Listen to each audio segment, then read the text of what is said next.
Welcome to Burlap Teachers. Enjoy the video. In this video, I will explain how to make delicious fudge without any chocolate. This classic recipe uses simple ingredients you likely have on hand, creating a rich, creamy treat. We'll guide you through each step, from combining the ingredients to achieving that perfect, melt-in-your-mouth texture. Get ready to create a delightful confection that everyone will love. Now let's start cooking. Place your sugar, butter, cream, and milk into a sturdy saucepan. Heat this mixture slowly, stirring continuously until all the sugar crystals have fully dissolved. Once dissolved, increase the heat and bring it to a rolling boil.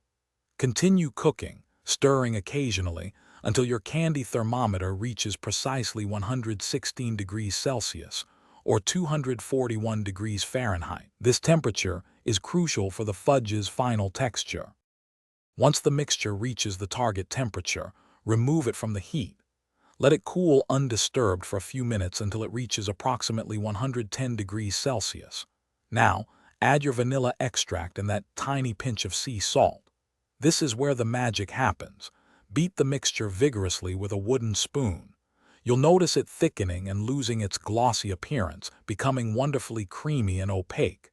This beating process is key to achieving smooth fudge.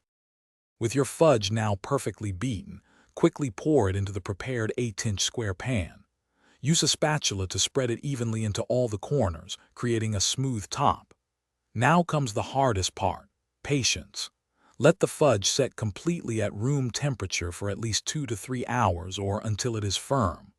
Once fully set, lift it from the pan, cut it into delightful bite-sized squares, and enjoy your homemade no-chocolate fudge. Thanks for watching. Consider subscribing if this video helped you.